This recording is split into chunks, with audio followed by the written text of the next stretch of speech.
You get this on this paper? Would you like me to make that magic happen? If Right? you could make that magic happen, that would be much appreciated. Proclamations.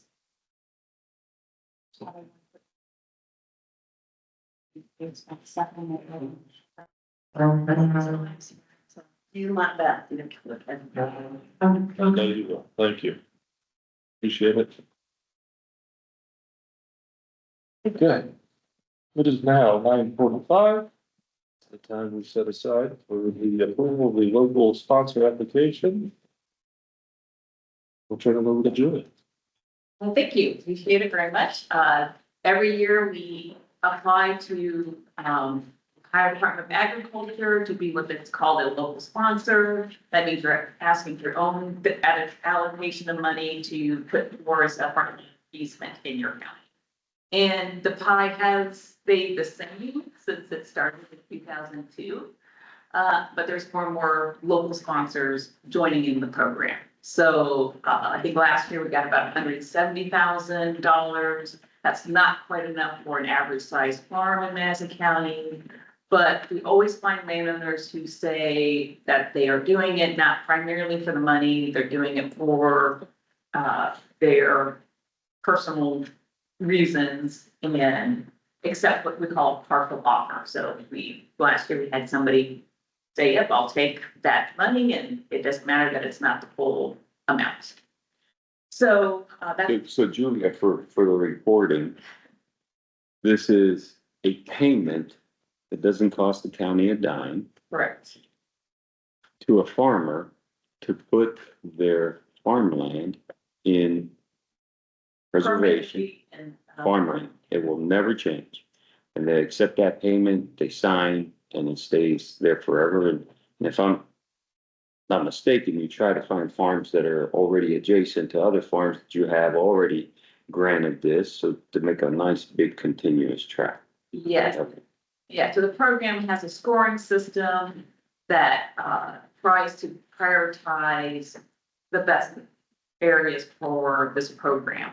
And so we identify those areas where there is already a farm preserved, because the bigger the block, the better.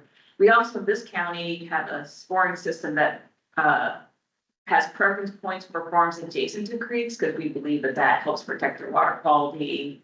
And you do have the comp plan in place, so if there was somebody who happened to be applying in an area that's preferred for development, we would not put that application forward. We put it in the areas that are designated for agricultural use. So it's a really good program and it's voluntary. So, and the county doesn't, the program still controls the land and the public is guaranteed their open space, their agricultural fields, because the county as a whole tends to value their rural community. So it's a really good program. So that's the first thing to be done. So we can maybe, and then the second thing, let's go ahead and say the second thing is the scoring system. So we have partnerships. And so we like to leverage these less than adequate dollars with the federal government whenever we can. So we have a farmer who got accepted into the federal program. And so we want to have his application score better this round so that we can use the state dollars with the federal dollars and get this easement acquired. So the change that's being proposed to the local score system is that if a farm has been already accepted into a federal program, they can earn up to 15 bonus points. And so that would guarantee that this farm would score higher. And ODA has to have some money in the game. They can't just say, we'll be a partner and they don't have any funding towards it because of how the easement is written. So it is very beneficial for us to keep ODA as a partner in this program. So I would like to recommend that additional question to our local application. I don't know if there's any questions about that. What's the average payment per acre? I mean, right. So when you total it over the years, Madison County farmers have received $1,444 an acre on average. Because we have some very big farms that have accepted smaller than average payments because they just wanted to be in the program. So it's a really big deal. Is that the only material change to the scoring system? Correct. Okay. And just out of curiosity, how often would you say you approach the property owners versus they seek? So we don't approach them. We do a news release and we advertise it the best we can, but it's usually word of mouth, like someone sees their neighbor get into the program and then they go, oh, what's happening here? And then they come in and sign up. So you make no effort to contact based on, hey, your neighbor just got this, so you'd be a good candidate either? No, because the reality is there's not enough funds for everybody. So we have more applications than what we can fund. So I don't make an effort because I don't want someone to apply and be disappointed. And he was, she told me to sign up. I didn't. Yeah, it's a limited pot of money. Yeah. Yeah. So. Very good. Any other questions? David, you vote? You. A resolution approving the Madison County Commissioners' application for local sponsor certification and local scoring criteria for the 2026 local agricultural easement purchase program. So moved. Second. First and a second, any other discussion? None heard, roll call please. Mr. Shin, Yes. Dr. Sneakus? Yes. Ross. Yes. And I have one more announcement. So on November 12th at the Ohio State House atrium from 5 to 7, there's going to be a celebration of 25 years of Clean Ohio. And we're celebrating the impact of conservation, farming preservation, and outdoor recreation that this program has brought. So they did ask Madison County if we would be one of the speakers at this event. Just 5 minutes, something short. They have nonprofits and other groups. They didn't have a county's perspective. And so I was thinking it'd be great if one of you would like to come and speak, or I could ask the farmer, but I just wanted to share some of what I think is some of the highlights of this program. And then if one of you would be willing to go up there. I feel like it's peer to peer. They're also doing this to help educate state legislators, kind of keep the momentum going, because this program's been around for 25 years. Sometimes people's focuses direct to other things. And I also don't know very well our new representative. Well, they're not new, but new to us, Brian Stewart and Michelle Reynolds. I don't know them very well, but I'm curious if, I would like to develop a better relationship with them, honestly, but neither here nor there. We do want to show why this has been positive, and if someone's available to do that, great. But like, again, so the public benefits that I've seen for our county is it does help us to preserve the best areas for farmland. We do have a growing population, so the prime farmland is also prime areas for development. So we do want to have an option for people, and it's voluntary. It's a good deal, less than 2,000 an acre for permanent easements.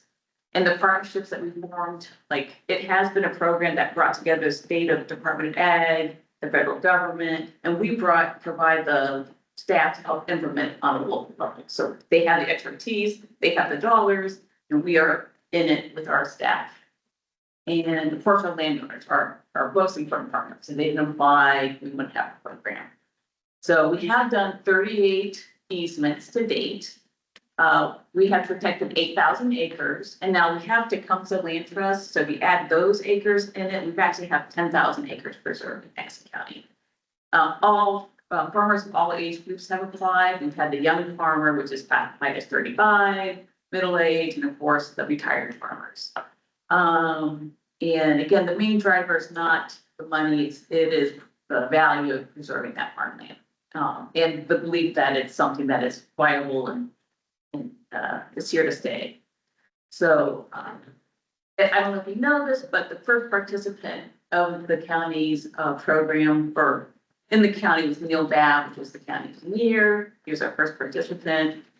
And this for a long time, I think people look at our county and they just see how well we've done preserving farmland. So I don't think it's any surprise that we were asked to represent the farmland preservation program from the county's perspective. So there you go. Those are some of my thoughts on it, but I'm a very technical person. I feel like a an elected official can bring even more care and thought into this.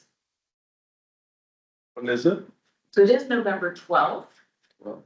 And that's up again at the Ohio State Health Atrium from 5 to 7. Yeah. Follow up, and Yeah, I'd be happy to do it. I really appreciate it, Yeah, Greg. Thank you. Just gotta remind you. Yes, that is. And that's very, we'll forget. Yeah, that's great. Appreciate that. I appreciate you doing that. Yeah, that's all. Anything else? Any other questions, comments for Julia? Appreciate your time. Thank you.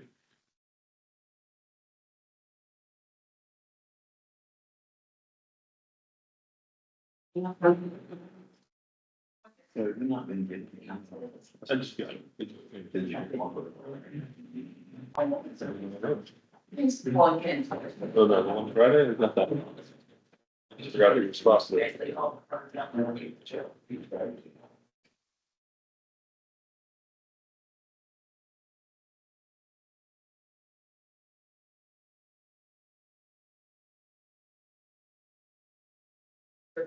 That's good, right? It helps. Start the new gig next Monday. Next Monday, they want me sooner. Are you in person or are you working from home? Probably in person. It's kind of, you know, Fire. thing too, it's not, and I know certain places, wow, that's just not a strict date. So, yeah. Conservation. Another weekend on small conservation. Okay. Yeah. Or, sorry, in fact, like a couple days of knowledge, working all that. Good stuff. Good. Yeah. It's a good challenge. Yeah. Things. Outside. You know, prior to different, working months, so interesting. I didn't know whether you were in the federal. Certainly, Or state. Nothing worse, but we just. Your lobby for getting power to Madison County. I'm gonna do my best. I'll be calling you and say, where's that power, David?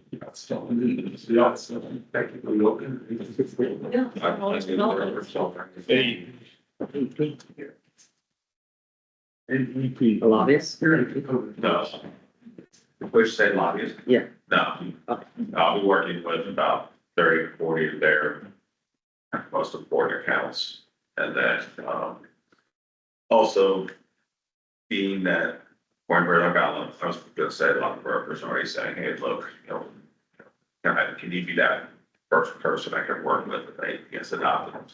Work on that internally, but yeah, there should be an option there too. So I'll be involved as I identify, I work with those 30 or 40 accounts, customers at Cardinal Health nationwide, those guys identify projects. I'll be able to work a little bit with that economic development team as well. So. Very good. All right, it is now 10 a.m. This is the time set aside for the public hearing for the State Route 161 overlay amendment. Good morning, Commissioners. Thank you for having me here. Like you said, this is the minute to Article 20 of State Route 161 corridor PZ 25-09. The purpose of the public hearing is to amend the resolution 402-24 State Route 161 overlay that was originally approved on August 20th, 2024. It was also approved by the Regional Planning Commission on September 18th, and then also approved by Regional Rural Zoning Commissions on September 23rd. The purpose of this change is to allow building height for certain uses from not exceeding 50 foot in height to allowing for a maximum of 110 feet in height is being proposed because of the pressure from Darby Township and Madison County are experienced from the city of Dublin. This pressure that we're getting is the language we focus on advanced manufacturing, clean manufacturing, assembly, breweries, distilleries, wineries, conference centers, corporate headquarters, R&D, data centers, entertainment, recreational, outdoor and indoor, focused innovation campus, hospitals, hotels, warehousing, and distribution uses. The change for these specific uses will allow the Darby Township to compete for business opportunities against the city of Dublin. Today, of course, the residents, both the county and outside the county, have vocalized their support for Madison County and Darby Township, stating that the county should do what it needs to do to support Darby Township and allow it to become more competitive. Very good. Thank you, sir. Any questions? Questions, comments? David, anything? All good? No, the only thing I'll say is if you look at the maps that Darby Township have provided, they're really focusing that for having some of the uses that are mentioned there, so this allows for, again, as eloquently said, more competitiveness. Very good. Amy? A resolution amending the State Route 161 zoning overlay. So moved. Second. We have a first and a second. Any other discussion? None heard. Roll call, please. Mr. Shea? Yes. Dr. Sneakus? Yes. Mr. Wallace? Yes. Dates.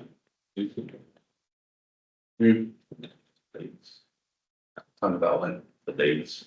Oh, go ahead. Yeah, I mean, we have time. Okay, all right. Yeah, go ahead. I'm sorry. I do have some more stuff to talk about. Some tentative dates for the zoning resolution and for the 16 different comp plans that we're not doing any changes to. So we figured we go through these dates. There is a workshop we're having. It's called the Zoning Resolution Workshop with the regional planning, but everyone's invited. So I invite everybody to come October 14th. It'd be a way for people to hear what exactly have changed in the zoning ordinance. Of course, it's not gonna be everything, but I'm gonna go through as much as possible and explain to people, to people that have misperception of certain things or misread some things. And so I just want to make things clear on what exactly changed. It's all for the good because we haven't developed the standards and need them bad. From this point, we have the dates for November 6th, the regional planning, which also includes the 16 different unchanged comp plans that's going to go through with them. And then after that, November 18th will be the rural zoning. And then on December 2nd, tentative date here, and commissioners can go ahead and approve the zoning resolution and the 16 unchanged comp plans.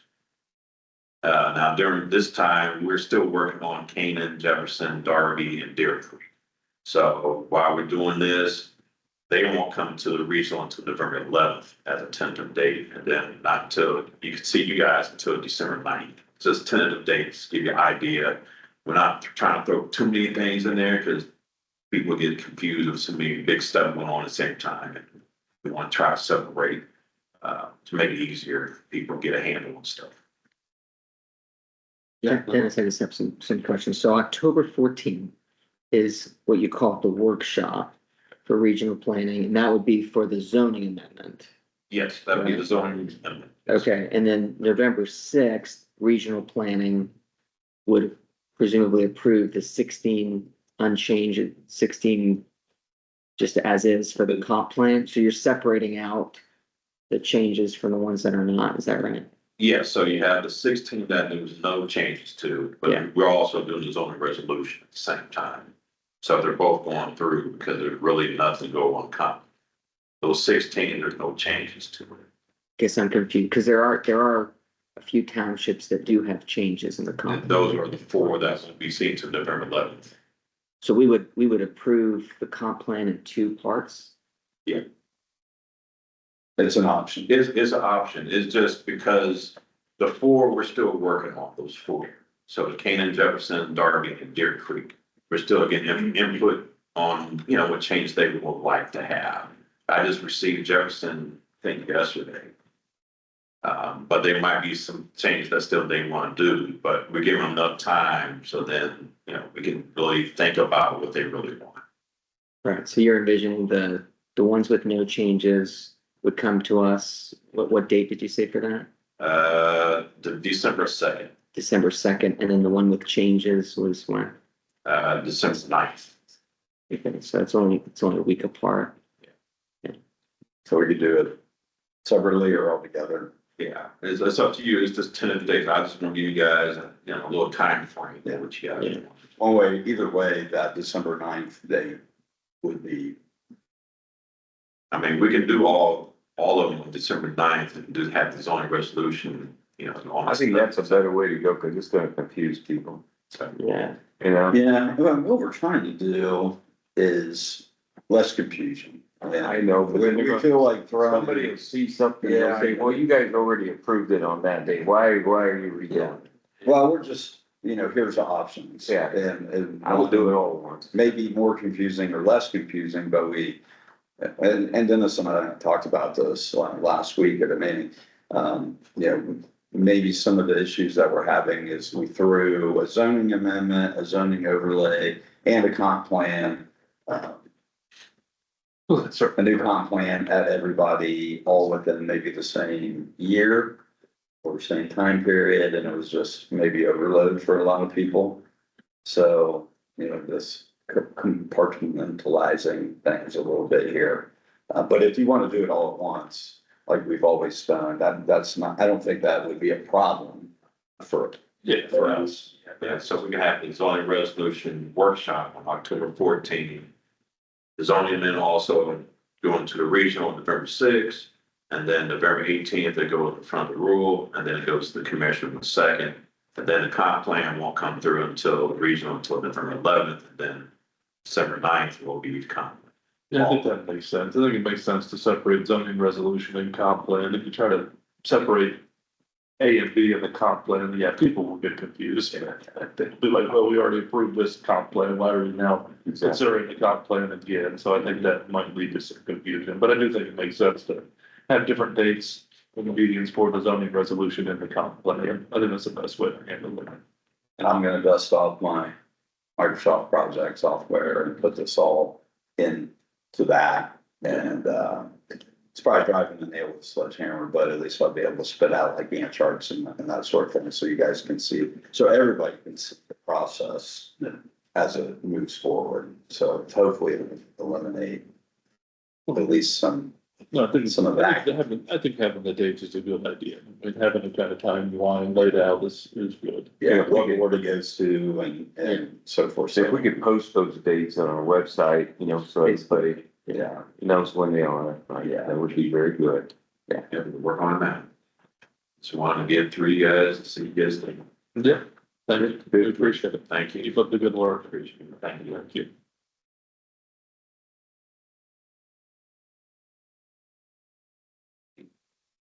Good work, Madison.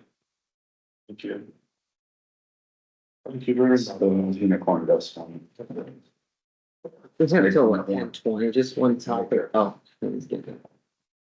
Oh, 10:10. You guys think. The electric activation. Do we need to take action Some of this. soon? We have someone coming in right now, so Yes, 10:30. but we still have time. I mean, it's not something that has to be done. It's okay. I just did it. So I still need to run it through the process, just to make sure it's still. Did you have any? What locking in a multi-year contract would raise it to? It's a small amount, We expected to go up anyway, but we expect it to go up and anyway, it's gone up a lot. and it's gone up, so. I just wonder if locking in would. Yeah, and I think that the one document that I sent you had that matrix with I didn't see them. yeah. The Senate doctor. I think I sent it to you last week. It's got the, like a 5 year, 1 year, 2 years, 3 years, 4 years, 5 years. With the price breakdown.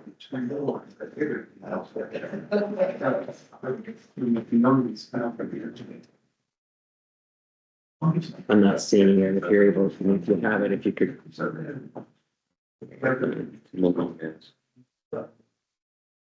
What one has, the other. But, oh,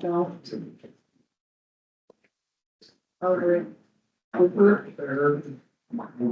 unless I forgot to add the attachment. Wednesday,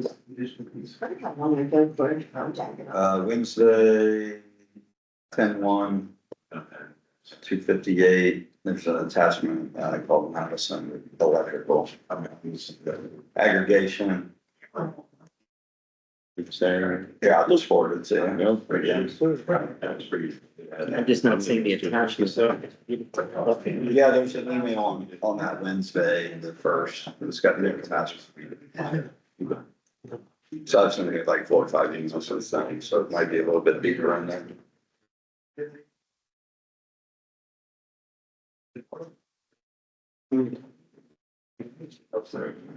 Oh, I'm looking at this.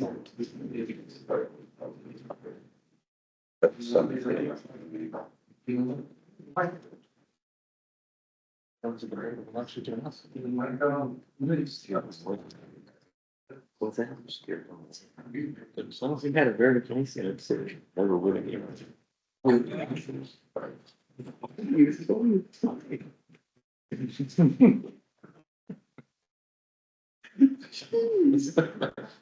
Wow.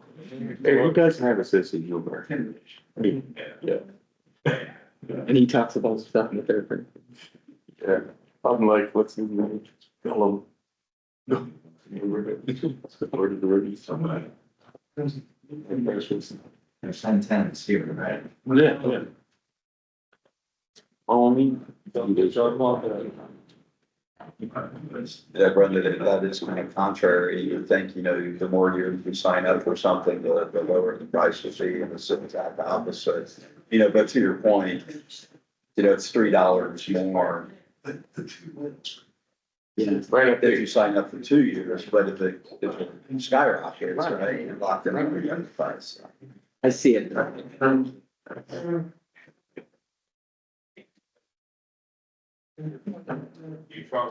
you, thank you. One of them. Here's you, Jared.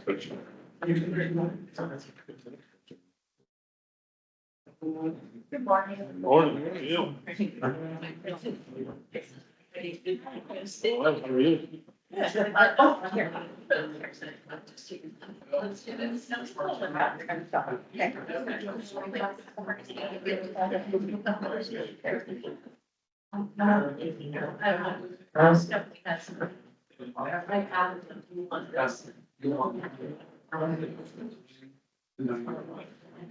All right, good morning, everyone. It's now 10:10. This is the time we had set aside to discuss the voter awareness month proclamation with our friends at the Madison County Board of Elections. If you all had anything to So, discuss? yeah, so a little bit of history, how it came about. I personally have a background in marketing, and when I came on this position in February, I had brought this idea early on, saying, hey, it'd be good just to educate voters about their options to vote. And I wanted to bring more education to this community on what our office does, and how we do things. And so that's kind of how this came about. We, as administrators of elections, like to be in what's considered a triangle. A third in office, a third absentee, a third elected. Statistically, we are always about in that triangle.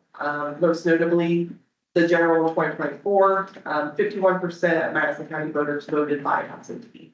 So we are within that triangle. Even if it's 51%, we're still in that triangle. Very good. Thank you for that. Go ahead and read the proclamation that we have in front of us. Declaring October as Voter Awareness Month in Madison County. Whereas voting is a fundamental right and responsibility of every eligible citizen, ensuring that the voices of the people are heard in shaping the future of our community, state, and nation. And whereas in addition to in-person election day voting, the state of Ohio provides opportunities for early in-person and absentee voting to make the democratic process more accessible and convenient for all eligible voters. And whereas early voting begins on October 7th for the November 4th, 2025 general election. And whereas Ohio Secretary of State Frank LaRose has stated, every voter, Republican, Democrat, or Independent, deserves to know their voice matters and that their ballot will be counted fairly and accurately. And whereas Madison County is committed to supporting fair, transparent, and efficient elections, ensuring that all residents have the opportunity to exercise their constitutional right to vote. And whereas designating October as Voter Awareness Month provides an important reminder to all Madison County citizens of the multiple voting options that exist and encourages participation in the democratic process. Now therefore be it proclaimed that the Madison County Board of Commissioners do hereby declare the month of October 2025 as Voter Awareness Month in Madison County and urges all eligible citizens to take advantage of one of the voting opportunities available to ensure their voices are heard. And be it further proclaimed that with this action, the Board of County Commissioners expresses its appreciation for and confidence in our county election officials and workers and in the security of elections in Madison County, Ohio. I'd just like to state that's not the proclamation that we submitted. We're here to educate voters on early voting. The early vote center opens today, and that's what it's called. So awareness really isn't what we're here for. So I don't know if you still have the original proclamation that we agreed upon. We did have a discussion with Brendan Shea about making a change in a word or so, but that document is not what we.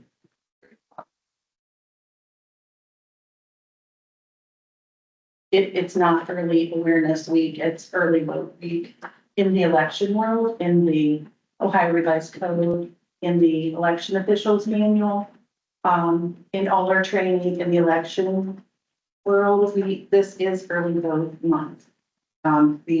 Like I said, the early vote center opens today. That's what it's called in 88 counties. So that's what we wanted to do is declare October as early vote month because that is options that voters have. And how our voters vote is codified in the ORC. As to how we allow, how long we allow, the hours we allow. And we want to educate our voters on their options. Yeah, so I appreciated the opportunity to have a constructive conversation with both of you yesterday. And the point I made is education on options is something that I absolutely support. I just didn't understand why we as county commissioners would need to urge people specifically to vote early. You know, Ohio has laws that allow for early voting. But as you know, the amendment that I provided, it does educate on early voting starting today, right? October 7th, lasting through 30 days. So in my view, it still accomplished the same goal. Did your board vote on the proclamation? How did that get decided upon? No, we did not, but everything that we do, all the guidance that we follow, it's early vote. So I think by changing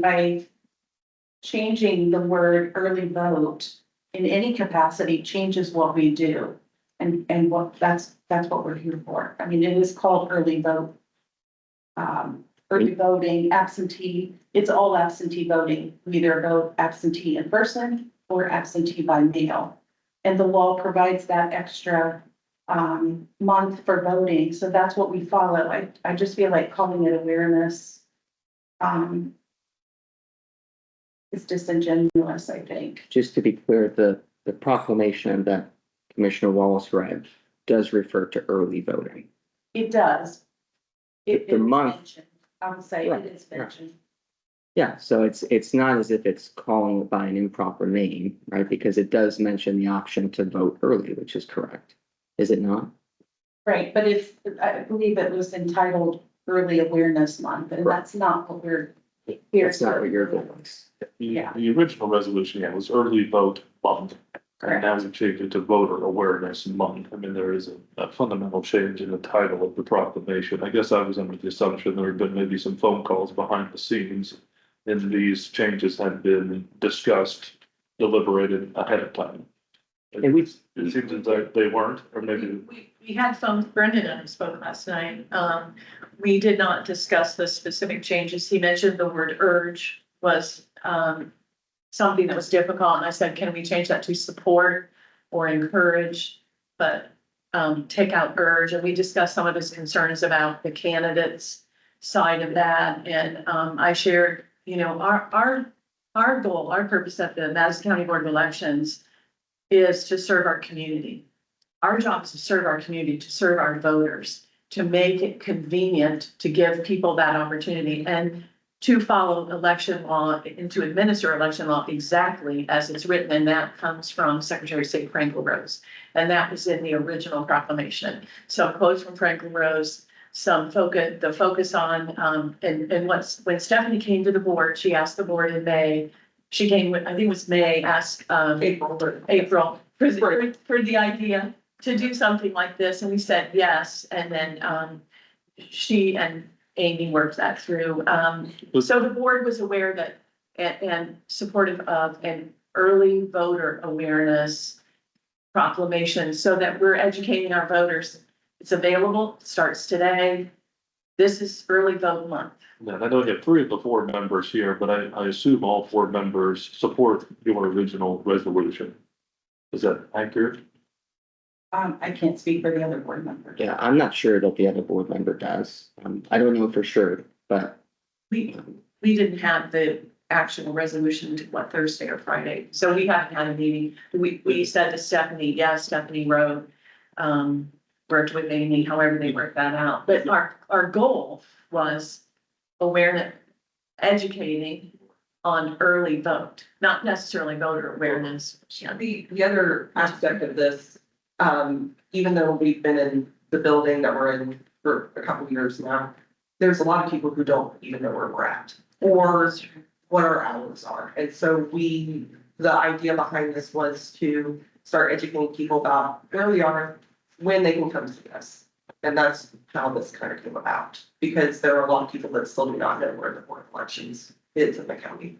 And is this a part of the statewide initiative, would you say? I mean, there are multiple boards of elections asking their commissioners to pass a similar resolution? There are other proclamations, and I apologize, I can't name, I can't remember off the top of my head. I did do some research on some other proclamations, but they also, just the Secretary of State is a huge promoter of early voting. They recently, I think I saw, they put out a calendar that shows exactly when early voting starts, when it ends, when you can get an absentee ballot, that deadline. So, you know, it's always been encouraged at every conference we've ever been to about the importance of early voting.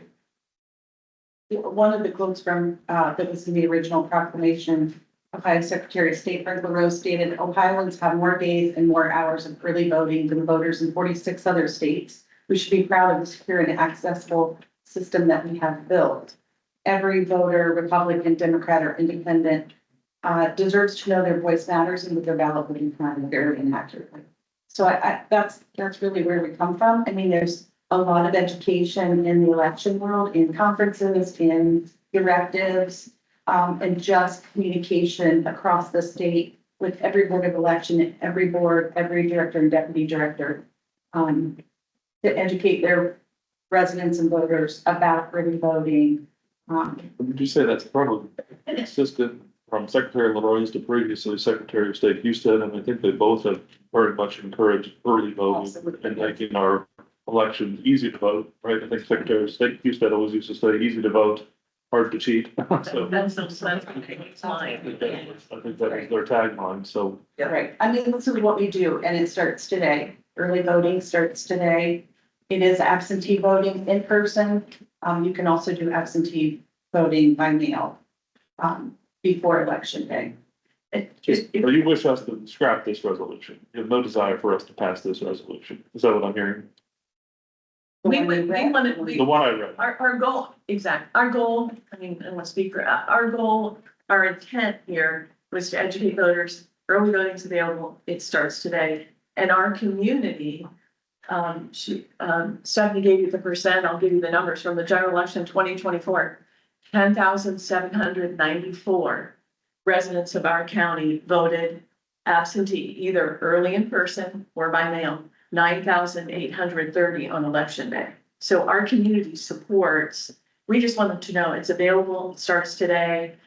But you're already putting that out. I don't, I could go either way, okay? I don't see, and I'm sorry, I really am. I don't see a value of a piece of paper. Who's gonna see that piece of paper and not know that early voting is available? I think that everybody knows that early voting is. I know it, and I'm sure most voters know. And if they really want to vote, right, they have to get to themselves to find out where you're at, right? If they want to vote early, they gotta find out where you're at. But you guys already have a web page that has all that on there, don't you? So you're doing what you can to educate the public. I just can't figure out what that piece of paper is gonna do. I support early voting because I can't always vote on that day with my schedule, or I'm gonna be out of town or whatever life brings me. Yep. You know, so I find a way to get in there and do my duty. I think it's my duty to vote. So, And, but I don't know, you know, we pass a lot of proclamations. I don't think most of the public knows that we do it. I mean, there's not a page in our, well, you know, and I don't know that there's a lot of value to it. The value is in educating, like you guys have been doing, educating people that you could do this early, you could do it multiple ways. And we follow what the law is, right? I want everybody to vote, whether I agree with them or not. So I don't see a piece of paper making that big of a deal. I just don't.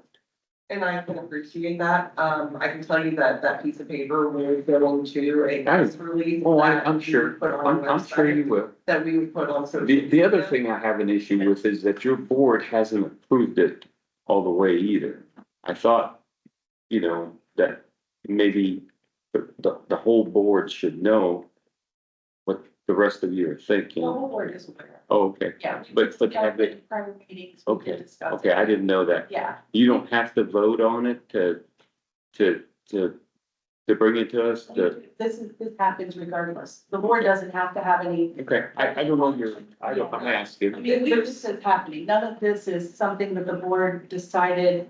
Our early vote center does open today. All of this is already determined. We're just educating our community. I think it's just one more avenue to educate people. What we, believe it or not, we've had former elected officials who come in on election day who don't realize they can't vote at the board of elections on election day. You have to go on election day to your polling location. So sometimes people don't understand. Just one more avenue to educate the community. I'd just like to mention a couple other things. I think we all have the same goal, and that's what we talked about yesterday. I imagine if we had even just a couple additional days, maybe to go back and forth. I wasn't trying to change your whole objective, but I just saw it yesterday at noon, right? I know you've been discussing it since February, so if there had been more time maybe to do that, maybe we would have arrived at something today that we'd all feel comfortable with. But as I shared on the phone, the statement is a glowing endorsement of early voting as a policy. And I'm happy it's state law and people have the opportunity to vote early. I know many prefer it and like the convenience, but as a policy, as I shared, 30 days is a very long time for me. If I was a policymaker, I would vote to shorten that amount of time. And so this, I'm basically signing up to say, I love it the way it is. I wouldn't change a thing. And that's not the case. I just think that's too long. I think voters see different pieces of information. It's very difficult for candidates that are less well-funded, less well-known. I think it's a disadvantage to them to have 30 days. I think who will be our next governor has declared he'd like to have one day, which is a holiday, and people go and vote, which I would support with exceptions for legitimate reasons that people can't go on the day. So that's my heartache on this is I know people are going to vote early and that's fine. It's their right. It's the law. But why do I have to give a ringing endorsement of that as a policy to raise awareness, which is what I think you're trying to do. So I tried to encapsulate what I thought you were doing in a way that I could support and feel comfortable with, because again, I do appreciate everything that you do. I hear good things. I see good things. I have nothing but the utmost confidence in the system and what you do, but those are my concerns with what was presented. So thank you for listening. And I know you guys know that we support, you know, board elections. I mean, you know, we helped get into the new facilities, which I think are glorious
October's early voter awareness almost makes it sound like you can go to your polling location. I mean, we don't need to have people confused about that.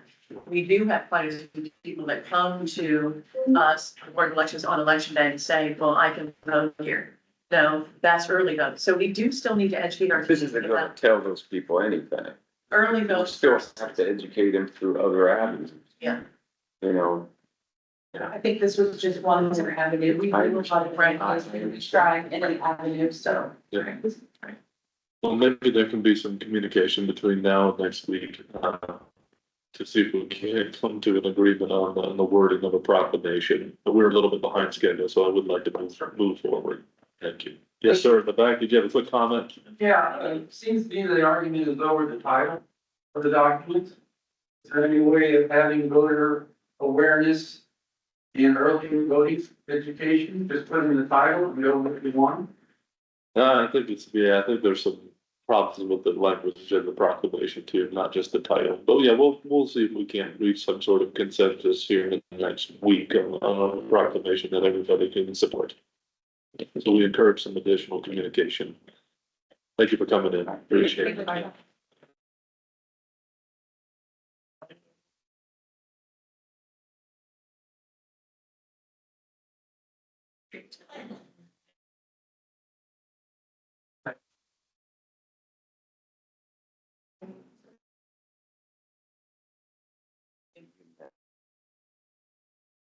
And that's from. you got an easy one there? Yes. Oh, thank God.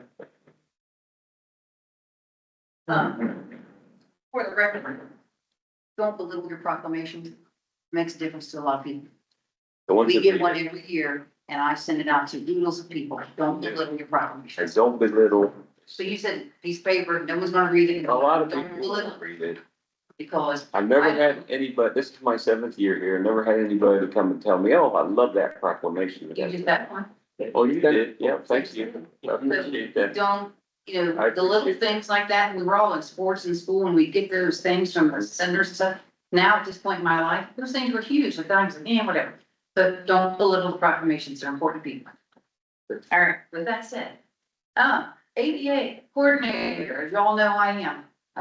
Thank Thank God you. for that. Thank you, yeah, really, thank you, Rob. I would like to request if we could form an ADA committee with a representative from each of the, I believe there's 14 county buildings, however there are, a rep from the commissioners, and with Dan, the facility superintendent. Use our 2023 assessment as a starting point. Meet possibly quarterly, at least initially, to develop a 5 to 10 year plan for ADA compliance and update the committee members of the work that's already being done, which you guys are already doing, the low hanging fruit and different things like that.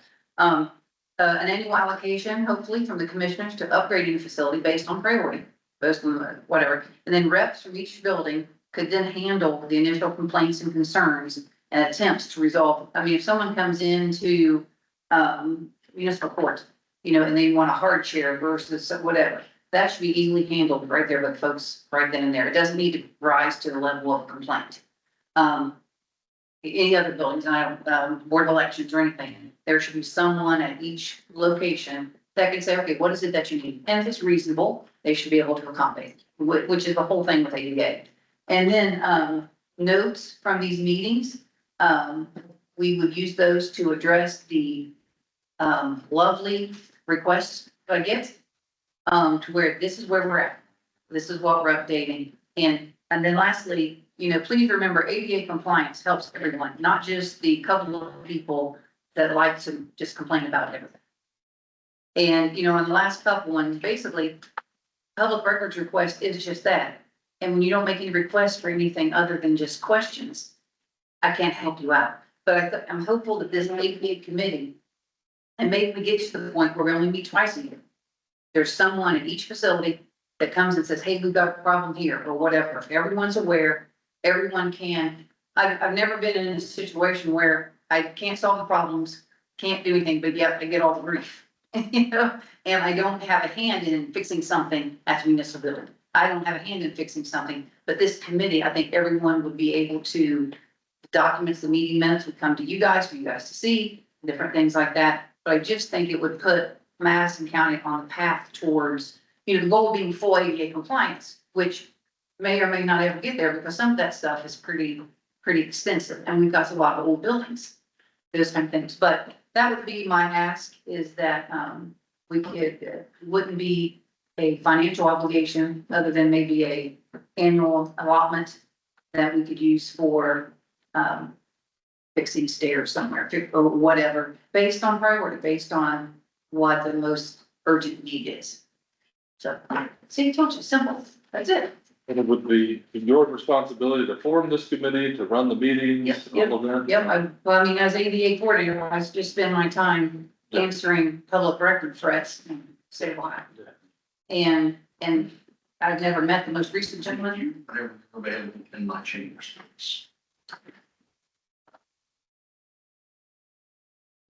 I think he was talking to me. Yes. No, I think he was talking to me. It's another case of I have no idea what he's even talking about. But I would, based on his demeanor, I would request a commissioner accompany me into his chambers. Yeah, that would, and I could find out who the best person would be from each entity and, get that back to you. Definitely worth a while. Hmm? Definitely worth a while. Well, I mean, I think then also, these meeting minute notes can be used to address. Yeah. When we get the But you 18 talked pages about of, here's what and that's not a priority for us right now. This is. So just, if I can, just a little background information because the Commissioner Shea being relatively new. So 2022, we hired, 2023, we hired a company and their name escapes me to basically come in and evaluate all the buildings and make some recommendations on improvements, to become compliant. So that was handed off to us. Dan has that. He's been working to make adjustments, repairs, accommodations, so forth, so on. And he has a running spreadsheet and records of all the changes that have been made. So that brings us up to our current day. Regarding this particular resident and his public records request, I mean, we definitely responded to this person that these are not public records requests. By law, these are not, and with recommendations on how to make a proper public records request. I've done it at least 4 times myself. Yeah, and We know who it is. you're never going to satisfy this person ever. So, I wouldn't necessarily allow this person to create a bunch of work for everybody else, because they'll never accomplish what ultimately you would like to see done, which is, it's retribution for other things. Now, challenges I think you'll be faced with is getting those volunteers from all those other buildings and participation in. So I wanted to start to, just forming this committee has nothing to do with the unnamed gentleman, nothing to do with him, because I realize there is no pleasing him. However, we do have, concerns from the assessment, different things like that. This gives us other than, and Dan has been doing a tremendous job, and you guys for letting him do that. Thank you for those. And we budget dollars every year Correct. for projects to address inadequacies in our facilities. But with your support of this committee, I would have an easier time getting volunteers. And it's not gonna be a big time takers. I don't have a ton of time, but I think just for updates and those kind of things, and hopefully if Rob or one of you guys would be the rep from the commissioners, then it would be just informational. Sometimes it might just be, here's the current update. Thanks for coming. It's a good idea. Would it be worth outlining sort of a framework of who would serve on the committee? I don't mean individuals, I mean, someone Like a from position, a position or from a department or, Well, it might be easier in recruitment in a So I sense. thought I would reach out to the closest to a department head at each of the buildings and let them decide who would be the best person, because it might be the department head in some places, but then the department head might have someone else that designate or something. Or an appointee if they think that, I mean, yeah. Yeah, it's just saying to where, see, like the courthouse, I mean, we won't need multiple for here, but just and I could almost see Dan would probably could be the rep from the courthouse, it was familiar enough with here. But I just think that moving forward, we've had two dandies, with requirements and different things. But I think our response to bulk of that will be our minutes from set meetings, and that's it, unless there's an ask. I mean, unless there's a more specific ask.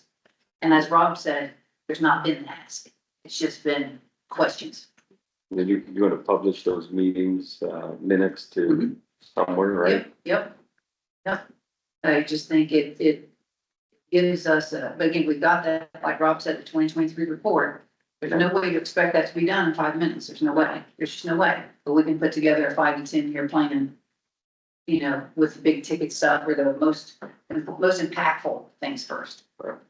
Which those are identified in the report, Correct. so which we are working towards. So hopefully we get to a point where it's just maintaining Correct. that level. So, and we do have draft policy in place to send out to everyone that has some language in there to how to deal with like these antiquated buildings, so where ADA accommodations just can't be made. So, for example, if you can't make it up to the clerk of courts, the policy states that business will be handled at the deputy's station or in the lobby of municipal court, for example. That's all in the policy that you guys have signed. So that's all. Yeah, so this is just a little more granular. So we'll say, hey, here's the template we asked, that you implement this policy per department. Some of them will be unique for different buildings, but, Well, and that's when you have these beautiful buildings, you have issues that short of, a lot of them tearing it down and starting fresh. It's the only way to, some issues are very, very difficult, if not impossible to fix. but with the committee that I would recommend at least a like certain level. Like I'm struggling how to say this, like how granular do you want to get with that? Like when Dan puts up a new sign, is this reported to the committee? Yeah, well, A brand sign, for example. when I get the committee, I'll shoot it to you so you can see what your thoughts are. But again, I'm not about nickel, I'm not about the petty stuff. This is the big picture moving forward for the county. And, one sign here, no. But, once I get the list of who, then I'll run it by you so you can, and then we'll talk about that. Good. Uh, I think it's a worthwhile endeavor. Appreciate it. Thank you, gentlemen. Thank you. All right. Back to the open session public comment period of the meeting. Any comments, questions, concerns from the audience? Chuck Ian, I'm on the Board of Zoning Appeals, but this is just for private individual. I was here a few weeks ago discussing about using some sort of zoning for conservation areas.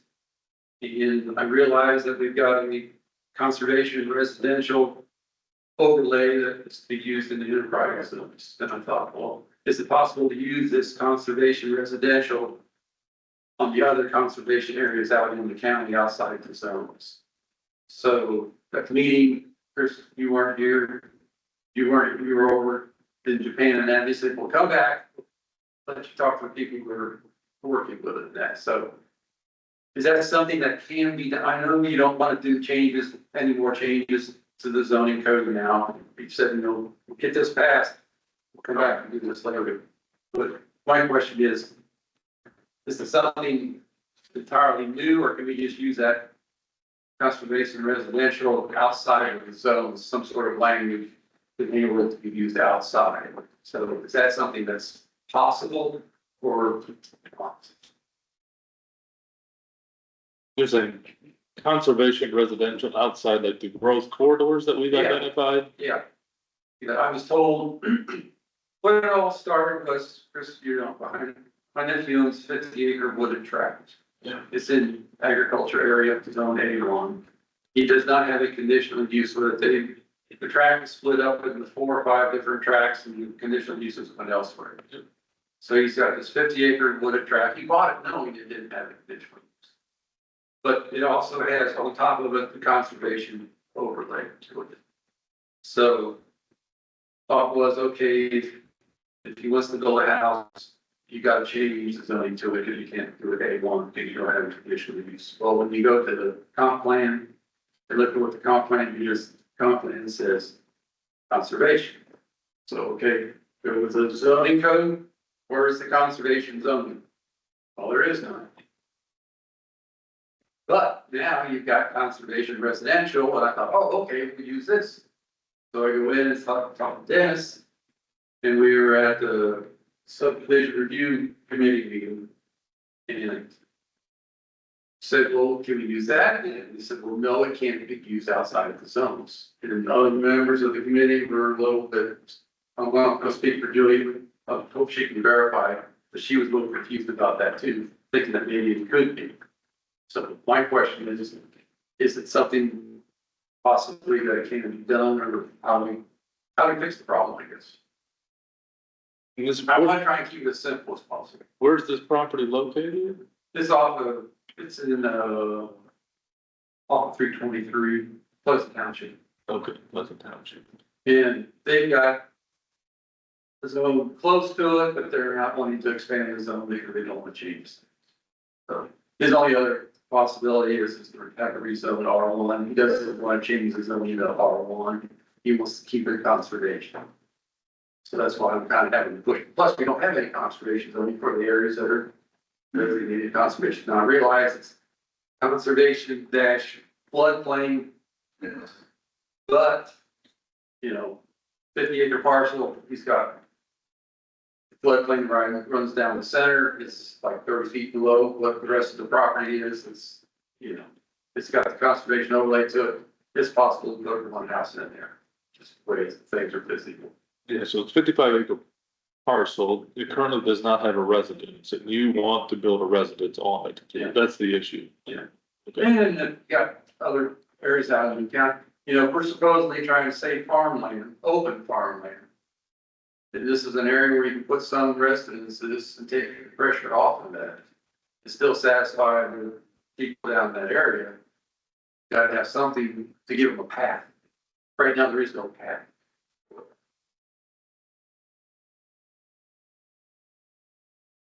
I'm trying to keep it as simple as possible. Is if it is, I mean, the conservation, it's kind of sensitive and it should be handled with the conservation overlay. and I don't know that property, when you say it's an overlay, and that property is not part of an overlay. No, it's not. No, that's not what I'm asking. Like you said, it's a one overlay. Basically, there's close, one close. Currently, it's part of this, what's presented, but what's presented outside of the lake too, for people with long, Darby Creek and everything else. So the overlay is what was kind of the genesis of this conversation for, if I'm understanding correctly, Yeah. for this zoning, new zoning code. So he sees the conservation development in this overlay district and is wanting to see if that can't be applicable outside the overlay district. Correct. The conservation development is really for just that, I mean, actual, not building like one house, it's more of a process to allow, yeah, several homes, but you conserve green space, you have open space. Not arguing that. Yeah, so I don't know that the conservation development would really be applicable when it's just 155-acre house that you're trying to build a residence on. If that's the only one, if it's only available to have one, I mean, you could probably put more houses there. He's got a 600-foot, you know, owns 600 feet, 60-foot wide, so yeah, you can put the subdivision back in there. But who's gonna spend $3 million to put in? Sure. So I mean, point is, And you can't get a conditional use right now to build residence on that 55-acre parcel. right, there is none. They went elsewhere. Yeah. If you know, if you wanna talk, when do we put conditional uses back on, that's a whole different conversation. would that be the more logical path to allow for conditional use? The path would be the conditional use. Rather than, you're creating a new category is what you're Right. proposing. But my conditional use proposal is you don't put conditional uses back on a parcel unless it's not had one for 20 years, just a generation. The reason, if you want to change subjects and go to conditional uses, I'll give you my spiel on conditional uses. When it started in 2002, it's been 23 years since we started the conditional use process. That's a generation. We allowed 2 conditional uses on them on their parcels. My thinking is, the idea was behind this, so that the owner, if he has a family member, whatever, they can split off a lot for him. Some guys do it that way, some guys don't use it at all, some guys use as many as they can and put money in their pocket. Yep. My theory is you get 1 per generation. Mother parcel's got 2. So the mother parcel runs out of them, she gets another one in 40 years. If you've got a parcel sitting out there that hasn't had one for 20 years, it gets 1. That's my spiel on conditional uses. It's not a terrible idea. I think that needs to be talked more about it, because now we've got to create another spreadsheet or something else. Keep track of something. Yeah, right, it will be lost. But the problem is that you've got. That's always recording, keeping track of it, enforcing that, yeah. I mean, how many people in this room were here in 2002 when that thing was passed? You got Julie, you got me. Maybe, Were you here? yeah, I was doing GIS work, but I was, You wasn't part of it. I was employed here. So, see, that's why I'm looking Junior at high school. generation to generation. So it's, you know, it's, you can't hold a parcel forever without one. Somebody's gonna sue and take it to court and say you gotta have some way of putting it back on. And that's probably gonna happen. And that's, you know it's gonna happen sooner or later. So at least if we got, can show the judge that, hey, look, we're allowing 1 every generation, once every 20 years, and move on. So I'm done with that. But I'm back to my conservation thing. We don't have conservation zoning right now that handle the conservation areas out there. It would be nice if all we gotta do is just say, we can use the conservation residential outside of it, and it's done. We gotta come up with a whole new conservation zoning ordinance. Is that easier or harder?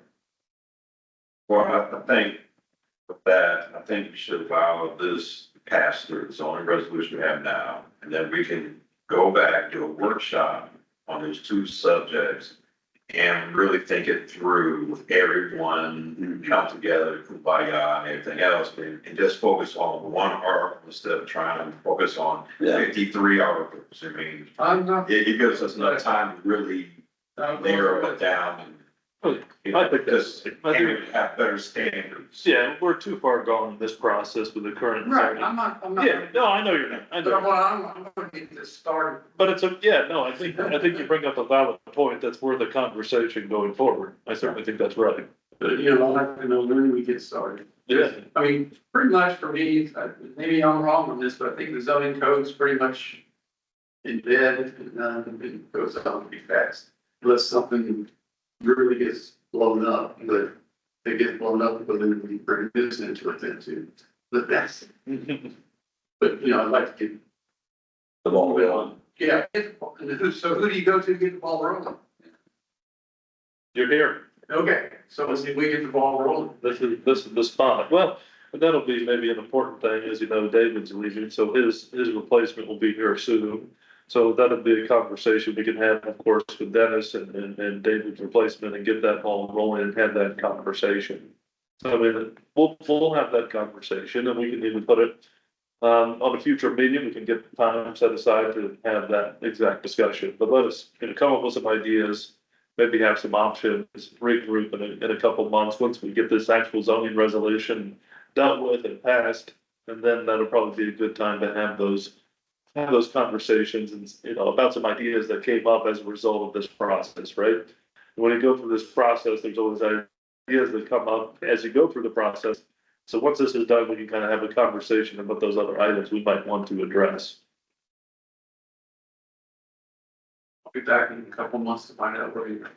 And we'll be, I'm you'll find I'm a little persistent with governments. Yeah. I have a long history. That's probably when we'll start on the process, just because we've got these items. Yeah, we want to get through this update and then start to have those conversations. Yeah, but no, please be persistent.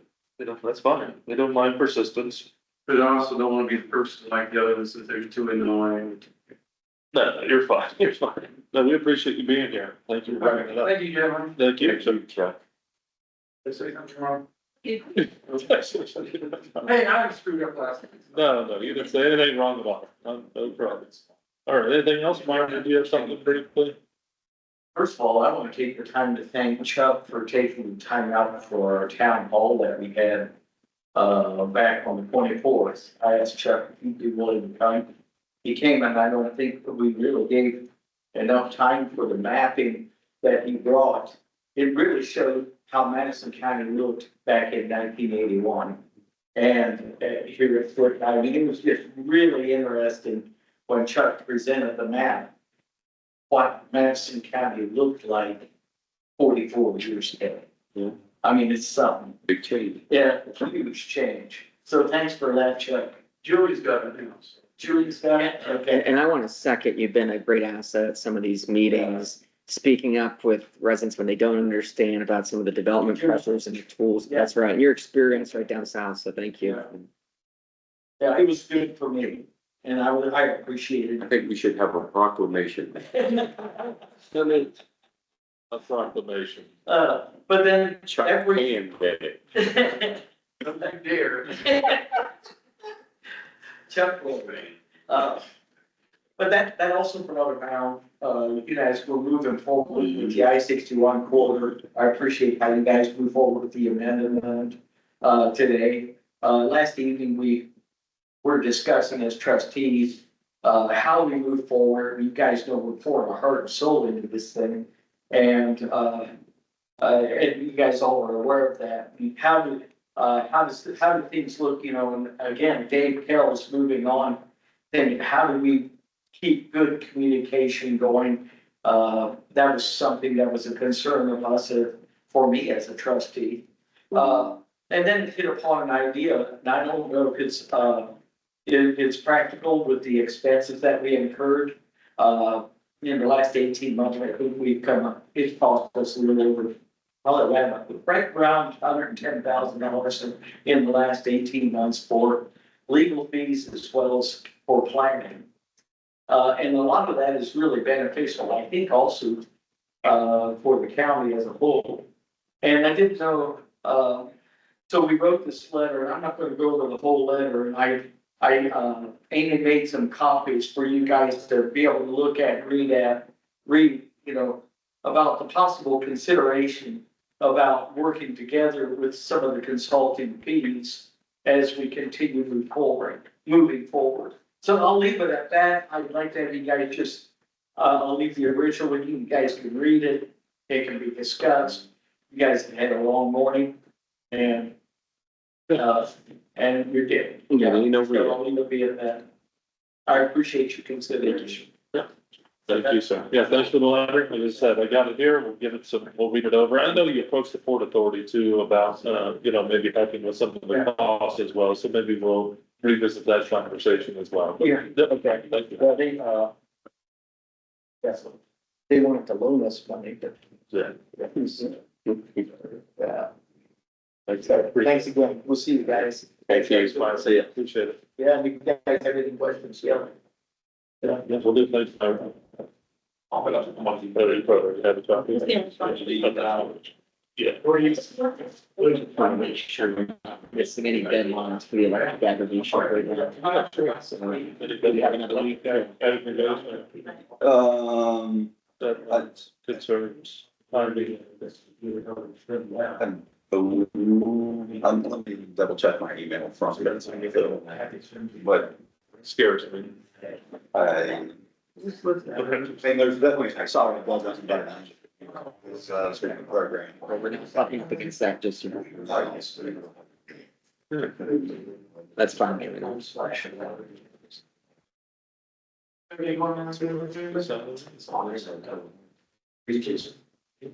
We can. Did you ever go down Liberty Hill? I don't think I'll hang out. Not yet. Thank you. It's, all you gotta remember. Yeah. Okay, it's probably easy, but it's big farmers coming. I think that's what that's what you're for good house. But at least they did it. They're on.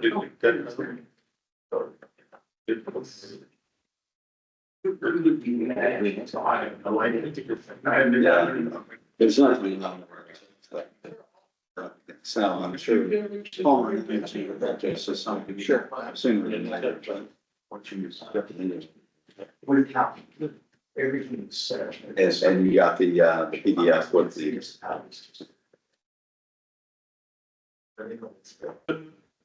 Oh, good. All right, anything else for the good of the order? Ladies, gentlemen? All right, meeting adjourned.